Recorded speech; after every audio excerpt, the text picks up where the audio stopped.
Hi welcome to the squad. This is logic ஐவோ.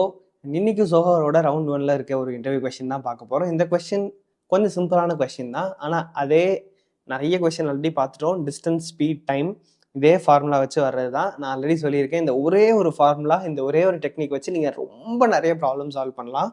என்ன formula அது? Distance is equal to speed into time. இந்த ஃபார்முலாவை அப்படியே திருப்பி போட்டு தலைகீழ போட்டு இதே மாதிரி கொஞ்சம் மாடுலேஷன் பண்ணி தான் நம்ம அடுத்தடுத்த ப்ராப்ளம்ஸ்லாம் சால்வ் பண்ணிட்டு இருக்கோம். இப்போ இந்த கொஸ்டின் என்ன அப்படின்னா, two cyclist start together to travel to a certain destination. ரெண்டு சைக்கிளிஸ்ட் வந்து ஒரே இடத்துல இருந்து ஸ்டார்ட் பண்றாங்க, ஒரே டெஸ்டினேஷனை போய் ரீச் பண்றதுக்காக ஸ்டார்ட் பண்றாங்க. at the rate of 4 km per hour and the other one at the rate of 5 km per hour. இப்போ இதில் ஒருத்தர் வந்து 4 கிலோமீட்டர் பெர் ஹவர் வேகத்தில் போகிறாரு, இன்னொரு வந்து 5 கிலோமீட்டர் பெர் ஹவர் வேகத்தில் போகிறாரு. இப்போ farmer arrives 30 minutes after the latter find the distance அப்படின்னு சொல்லியிருக்காங்க. ஃபார்மர் அப்படின்னா முன்னாடி உள்ளவர், முன்னாடி அதாவது நம்ம இங்கே பேசுகிறப்ப சொல்கிறதுல முன்னாடி உள்ளவர் என்னன்னா 4 கிலோமீட்டர் பெர் ஹவர் ஸ்பீடில் போகிறாரு இல்லையா, அவர் வந்து 30 நிமிஷம் லேட்டாக வர்றாரு இந்த 5 கிலோமீட்டர் பெர் ஹவர் ஸ்பீடில் போகிறவரை விட.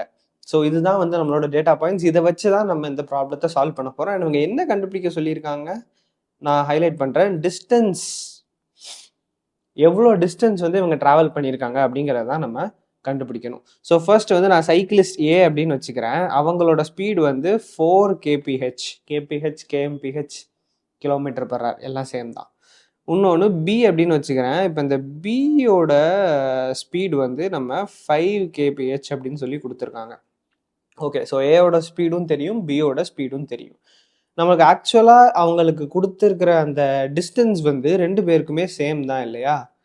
டிஸ்டன்ஸ் வந்து ரெண்டு பேருக்குமே சேம் தான். நான் அதை எக்ஸ் கிலோமீட்டர்ஸ் அப்படின்னு சொல்லி வச்சுக்கிறேன். ஏன்னா ஏபி ரெண்டு சைக்கிளிஸ்ட்டுமே வந்து சேம் டிஸ்டன்ஸு தான் வந்து ட்ராவல் பண்ண போகிறாங்க. அவர் வேகமாக போகிறாருங்கிறதுக்காக எக்ஸ்ட்ரா டிஸ்டன்ஸ் ட்ராவல் பண்ண போகிறதில்ல, சேம் டிஸ்டன்ஸ் சேம் டெஸ்டினேஷனுக்கு தான் ரெண்டு பேரும் போக போகிறாங்க. ஸோ டிஸ்டன்ஸை நான் எக்ஸ்ன்னு வச்சுக்கிறேன். இப்போ அவங்க வந்து நம்மளுக்கு கொடுத்துருக்கிற இந்த ரிலேஷன்ஷிப் வந்து இது வந்து டைம் வச்சு ரிலேஷன்ஷிப் கொடுத்துருக்காங்க. அதாவது ரெண்டாவதாக வர்றவர் 30 நிமிஷம் லேட்டாக வர்றாரு முதல்ல வர்றவரை விட அப்படின்னு சொல்லிட்டு இந்த ரெண்டு இண்டிவிஜுவல் டேட்டா பாயிண்ட்டையும் கனெக்ட் பண்ணுறதுக்கு இவங்க டைம் தான் யூஸ் பண்ணியிருக்காங்க. ஸோ இப்போ முதல்ல இருக்கிறது நம்ம டிஏ அப்படின்னு எடுத்துக்கிட்டோம் அப்படின்னா, டிஏ அதாவது ஏ தான் வந்து ஸ்லோவாக போகிறவர், அவர் வந்து 30 minutes லேட்டாக வர்றாரு டிபியை கம்பேர் பண்ணுறப்ப. So TB plus 30 equal to TA. இந்த இடத்துல தான் நிறைய வாட்டி நம்ம தப்பு பண்ணுவோம் யூஸ்வலாக. எந்த இடத்துல இந்த 30 ஆட் பண்ணணுங்கிறதுல நம்மளுக்கு ஒரு கன்ஃபியூஷன் இருக்கும். இப்போ நான் சிம்பிளாக சொல்கிறேன், பி தான் வந்து வேகமாக போகிறாரு இல்லையா, நான் 5 கிலோமீட்டர் பெர் ஹவர் ஸ்பீடில் போகிறது பி தான். ஸோ பி தான் வேகமாக போகிறாரு. ஸோ பியோட டைம் வேல்யூ தான் கம்மியாக இருக்கும், அப்படி தானே? ஏஐ கம்பேர் பண்ணுறப்ப பியோட டைம் வேல்யூ தான் கம்மியாக இருக்கும். ஏன்னா பி வேகமாக போகிறாரு, ஸோ சீக்கிரம் போய் ரீச் ஆயிடுவார். ஸோ பியில் தான் வந்து நம்ம 30 ஆட் பண்ணணும். ஏன்னா பி இங்கே வந்துட்டு பி ரீச் ஆன டைம் ப்ளஸ் ஒரு 30 minutes ஆனதுக்கப்புறம் தான் வந்து ஏ ரீச் ஆகுறாரு இல்லையா? So TB plus 30 is equal to TA. இந்த இடத்துல மட்டும் தயவு செஞ்சு தப்பு பண்ணிடாதீங்க. நீங்கள் மற்ற எல்லாம் கரெக்டாக அப்ளை பண்ணாலும் இந்த இடத்துல தப்பு பண்ணால் மொத்த ப்ராப்ளமும் தப்பான ஆன்சர் தான் வரும். ஸோ இது வந்து கரெக்டாக இருங்க. சப்போஸ் சப்ட்ராக்ட் பண்ணுறதா இருந்தால் ஏ தான் வந்து ஸ்லோவாக வந்திருக்காரு, ஸோ அவரோட டைம் வேல்யூ தான் அதிகம். ஸோ அதுலேருந்து 30 minutes சப்ட்ராக்ட் பண்ணிங்கன்னா பி வரும். பட் யூஸ்வலாக நான் வந்து ஆட் பண்ணுற மாதிரி ஈக்குவேஷன் எழுதுறதை நான் ப்ரிஃபர் பண்ணுவேன். அது கொஞ்சம் எனக்கு ஈஸியாக இருக்கும் அண்டர்ஸ்டாண்ட் பண்ணிக்கிறதுக்காக. So DA's equal to DB plus 30. So இந்த டைம் ஈக்குவேஷன் நம்ம ஃப்ரேம் பண்ணிட்டோம். ஏபி ஸ்பீடு இருக்குது, டைம் இருக்குது, டோட்டல் டிஸ்டன்ஸ் வந்து ரெண்டு பேருக்குமே சேம் தான், x kilometre per hour. So இப்போ இந்த டைம் ஈக்குவேஷன் இருக்கு இல்லையா, இதை வச்சுட்டு நம்ம இந்த நம்மளோட பூர்வீக formula d is equal to s into t இருக்கு இல்லையா, distance is equal to speed into time taken, அதை வந்து அப்ளை பண்ண போகிறோம். இந்த இடத்துல இன் டர்ம்ஸ் ஆஃப் டைமாக இருக்கு இல்லையா, so time is equal to distance divided by speed. இப்போ நம்மளுக்கு என்ன தெரியும், டிஸ்டன்ஸ் வந்து எக்ஸ் கிலோமீட்டர் அப்படின்னு தெரியும். ஸோ டிஏ என்னது, டிஏ வந்து எக்ஸ் கிலோமீட்டர் தான் டிஸ்டன்ஸ், டிவைடட் பை ஸ்பீடு வந்து ஏ, அதாவது ஏவோட ஸ்பீடு என்ன 4 km per hour. So TA is equal to x by 4. அதே மாதிரி டிபி என்னது, டிஸ்டன்ஸ் அதே எக்ஸு டிவைடட் பை பியோட ஸ்பீடு வந்து 5, so 5 km per hour x by 5. So x by 4 and x by 5 தான் டிஏ அண்ட் டிபியோட வேல்யூஸ். நம்ம இதை வச்சு அப்படியே அந்த ஈக்குவேஷனில் எழுதணும் அப்படின்னா x by 4 is equal to x by 5 plus 30. Equation வந்துருச்சா? X by 4 is equal to x by 5 plus 30. இப்போ இன்னொரு ஒரு குரூஷியலான ஒரு மிஸ்டேக் வந்து நம்ம பண்ணியிருக்கோம். அது என்ன அப்படிங்கிறத நான் இப்போ சொல்கிறேன். நானே வந்து நோட் பண்ணல, இப்போ தான் நோட் பண்ணுறேன். என்னன்னா 30 கிலோமீட்டர் 30 மினிட்ஸில் நம்ம எழுதியிருக்கோம். கொஸ்டினில் அவங்க கொடுத்துருக்கிறது 30 மினிட்ஸ், நம்மளும் அதை மினிட்ஸில் 30 எழுதியிருக்கோம். அது தப்பு. ஏன் அப்படின்னா இப்போ இங்கே மற்ற யூனிட்ஸ் எல்லாம் பார்த்தீங்கன்னா கிலோமீட்டர் பெர் ஹவரில் இருக்குது. ஏ வந்து kilometre per hour, B kilometre per hour, அந்த ஸ்பீட்லாம் கிலோமீட்டர் பெர் ஹவர், டிஸ்டன்ஸையும் நம்ம எக்ஸ் கிலோமீட்டர்னு எடுத்திருக்கோம். ஸோ இப்போ இந்த டைமை நம்ம ஹாருக்கு கன்வெர்ட் பண்ணியிருக்கணும். ஸோ இப்போ 30க்கு பதிலாக 1/2 அப்படின்னு சொல்லி எடுத்துருக்கணும். ஏன்னா நம்ம ஹாரில் கன்வெர்ட் பண்ணியிருக்கணுங்கிறதுக்காக. ஸோ இந்த இடத்துல 30க்கு பதிலாக 1/2. ஓகேவா? நான் இது தெரியாமல் பண்ண மிஸ்டேக் தான். ஆனால் உங்களுக்கும் இது ஒரு நல்ல லெசனாக இருக்கும்னு நினைக்கிறேன். டைம் கன்வர்ஷன் தயவு செஞ்சு எப்பயும் பண்ணிடுங்க. பண்ணல அப்படின்னா கண்டிப்பாக ஆன்சர் தப்பாக தான் வரும். டைம் டிஸ்டன்ஸ்னு வர்றதால இந்த d is equal to s into t formula எப்போல்லாம் யூஸ் பண்ணுறோம் அப்போ எல்லாமே சேம் யூனிட்டாக இருக்கான்னு சொல்லி செக் பண்ணிக்கோங்க. 30 மினிட்ஸ்னு கொடுத்துருக்காங்க, நம்ம அதை ஹார் கன்வெர்ட் பண்ணணும், 1/2 போட்டிருக்கணும். So x/4 is equal to x/5 plus 1/2.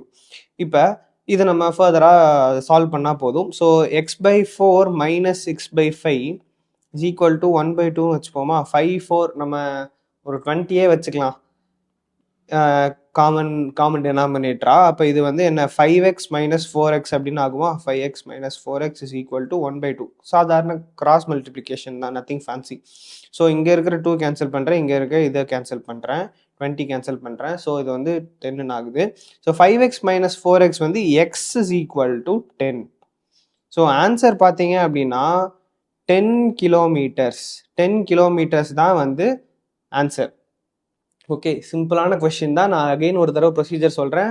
Distance is equal to speed into time taken அப்படிங்கிற ஃபார்முலா தான் நம்ம யூஸ் பண்ணியிருக்கோம். அண்ட் நீங்கள் முக்கியமாக நீங்கள் நோட் பண்ண வேண்டியது டைம் மினிட்ஸில் இருக்கக்கூடாது, செகண்ட்ஸில் இருக்கக்கூடாது, ஹார்ஸில் தான் இருக்கணும். ஏன்னா நம்ம எடுக்கிற ஸ்பீடு வந்து கிலோமீட்டர் பெர் ஹவரில் இருக்குது, நம்ம எடுக்கிற டிஸ்டன்ஸும் வந்து கிலோமீட்டர்ஸில் இருக்குது.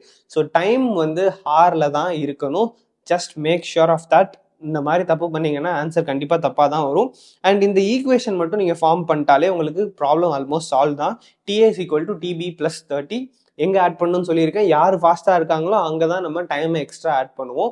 அப்போ தான் ஈக்குவேஷன் கரெக்டாக வரும். ஸோ இந்த கொஸ்டின் உங்களுக்கு புரிஞ்சிருக்கும்னு நினைக்கிறேன். இதே பேட்டர்னில் சிமிலராக இன்னொரு கொஸ்டினும் நம்ம இப்போ சால்வ் பண்ணலாம். இங்கே a train travels a certain distance at a speed of 60 km/h. Train வந்து 60 கிலோமீட்டர் பெர் ஹவர் ஸ்பீடில் ஒரு டிஸ்டன்ஸை ட்ராவல் பண்ணுது. The same distance is travelled by a car at a speed of 80 kilometre per hour. அதே டிஸ்டன்ஸை இன்னொரு car வந்து 80 kilometre per hour ஸ்பீடில் ட்ராவல் பண்ணுது. If the car takes 2 hours less then the train, what is the distance travelled? அதாவது என்ன சொல்லியிருக்காங்க, car வந்து 2 மணி நேரம் கம்மியாக எடுக்குது டைம் அந்த அதே டிஸ்டன்ஸை ட்ராவல் பண்ணுறதுக்கு. அப்போ டோட்டலாக அவங்க ட்ராவல் பண்ண டிஸ்டன்ஸ் எவ்வளோன்னு கேட்டிருக்காங்க. போன அதே ஃபார்முலா தான், அண்டர்லைங் இது சேம் தான், மேலே இருக்கிற வேர்டிங்ஸ் மட்டும்தான் டிஃப்ரெண்ட். ஸோ நான் இப்போ என்ன பண்ணுறேன், இந்த ட்ரெயினோட ஸ்பீடு இருக்கு இல்லையா, ட்ரெயினோட ஸ்பீடு வந்து 60 km/h.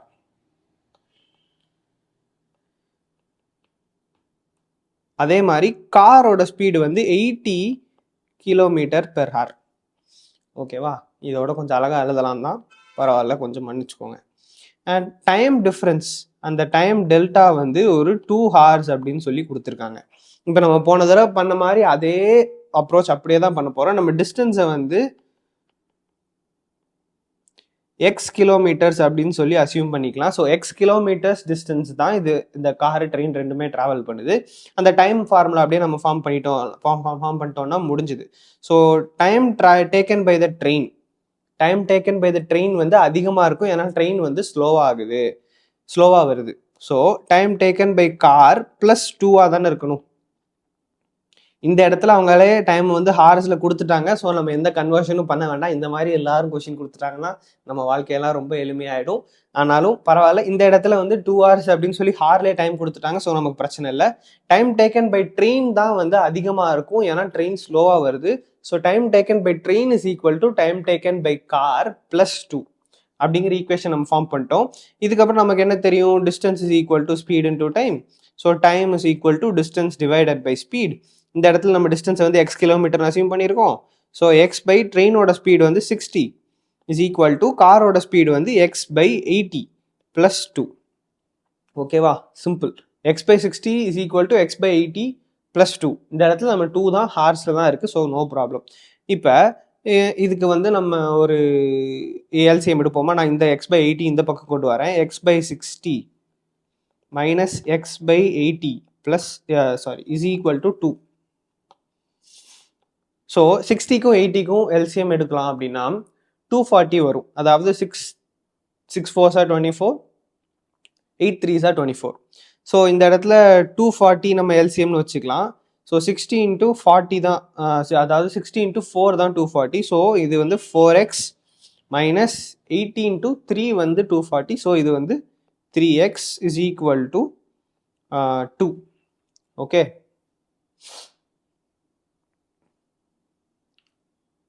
இந்த இடத்துல கொஞ்சம் இரேஸ் பண்ணிக்கிறேன், இடம் பத்தலை. So 4x minus 3x is equal to x. So x/240 is equal to 2. So x is equal to 480 kilometers. அந்த ட்ரெயினும் காரும் ட்ராவல் பண்ண டிஸ்டன்ஸ் வந்து 480 கிலோமீட்டர். இதில் ரொம்ப பெரிய நம்பராக வருதுன்னு சொல்லி தப்பாக நினைக்க வேணாம். ஏன்னா இங்கே 60 km/h 80 km/hன்னு சொல்லி பயங்கர வேகமாக 2 பேரும் ட்ராவல் பண்ணுறாங்க. ஸோ ஆன்சர் வந்து 480 kilometers. இது உங்களுக்கு புரிஞ்சிருக்கும்னு நினைக்கிறேன். சிம்பிள் தான், சேம் ஃபார்மேட் தான், அதே ஃபார்முலா அப்படியே தான் அப்ளை பண்ணியிருக்கோம். இப்போ இதில் ஒரு சின்ன வேரியேஷன் கொடுக்குறேன், நீங்கள் ட்ரை பண்ணி பார்த்துட்டு ஆன்சர் என்னன்னு சொல்லுங்கள். இதே மாதிரி இந்த ட்ரெயின் வந்து 60 km/hலே போகுது. ஆனால் கார் என்ன பண்ணுறான், கூட கொஞ்சம் அதிகமாக 120 km/hல போகிறான்னு வச்சுப்போமே. ஆனால் அந்த டைம் டெல்டா வந்து டைம் டிஃப்ரென்ஸ் வந்து சேம் 2 hours அப்படின்னு சொல்லி வச்சுக்கலாம். இப்போ இந்த மாதிரி சிச்சுவேஷனில் இந்த பர்டிகுலர் ப்ராப்ளத்துக்கு என்ன ஆன்சர் வரும்னு சொல்லி நீங்கள் கண்டுபிடிச்சி கமெண்ட் பண்ணுங்கள். அடுத்த வீடியோவில் பார்க்கலாம். அண்ட் நீங்கள் ஏதாவது ஒரு கொஸ்டின் ஆன்சர் பண்ணணும், நான் ஆன்சர் பண்ணி வீடியோ போடணும்னு நினச்சிங்கன்னா அந்த கொஸ்டினை கோம்ஸ்டாடேவோ இன்ஸ்டாகிராமுக்கு சென்ட் பண்ணுங்கள். அடுத்தால வீடியோ பேக் பண்ணுறப்ப அதை கண்டிப்பாக பண்ண ட்ரை பண்ணுறேன். அடுத்த வீடியோவில் பார்க்கலாம். டாடா.